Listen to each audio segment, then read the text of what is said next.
Hello, everyone. It's Pastor Dan Odie here at Southminster, and I hope you are enjoying our summer reading program, the Word of God, reading through 1 Samuel, the Gospel of John, 1 Corinthians, and Hebrews. I hope this has been a blessing for you, and I wanted to share today a few thoughts and reflections from last week's reading. Actually, this is an insight that I enjoyed with our youth while we are on our beach retreat. It goes back a few days into chapter 9 of 1 Samuel, and I hope you took note of what was happening as you read this story. It starts out with kind of an unusual predicament. Saul is looking for his father's donkeys. They've been lost and have gotten out of their kennel, their pen, and Saul and his servant are out on this great journey to look for them.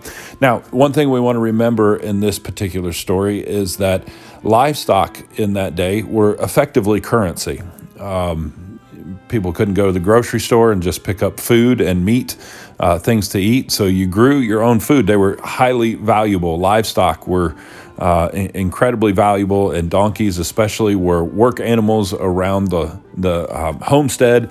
And so imagine losing something of great value, your wallet, your phone, your keys, whatever it is. Think of how stressful it is when you lose something of great value.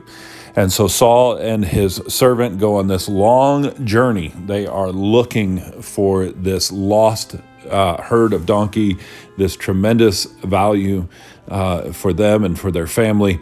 And it's in that moment as we read through chapter 9 of 1 Samuel, verse 8, it says, look, let's go to this man of God, this seer who can help us find the donkey. It's interesting that Saul and his servant are seeking out Samuel in order to help try and find the lost donkeys.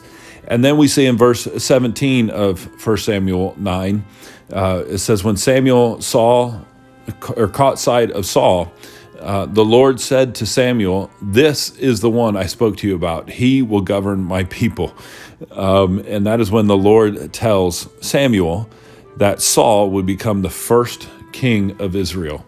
And then moving into chapter 10, it says, then Samuel took a flask of oil, poured it on Saul's head, kissed him, saying, has the Lord not anointed you ruler over his inheritance? And just think about this transaction for a minute. One day you're looking for lost donkey, stressed out, worried about this valuable thing that you have lost. And the next day you're anointed the first king of Israel. That's a pretty good turnabout. Not to mention that in this chapter, we see that Samuel was able to tell Saul not to worry about the donkeys. They've returned to the homestead and have been found while he's been on this great journey searching for them. So one day you're looking for lost donkeys. The next day you are the king of Israel. That's a pretty good turnaround. And it's a good reminder, too, that God is always at work. God is always working for those who love him and honor him, and those who are seeking him. God is always at work. So as you're gathering around to discuss with friends or family what we're reading, here's a question prompt for you. When's a time that God surprised you? Things turned out better than you ever could have possibly imagined. God was at work behind the scenes while you were stressing out, distracting, perseverating over some issue you were facing, something of value that was lost, or some desire that was unmet. Whatever it was, you were focused on this issue that was causing you great stress and concern. And God worked it out in an incredible, unbelievable, any way beyond anything you could imagine.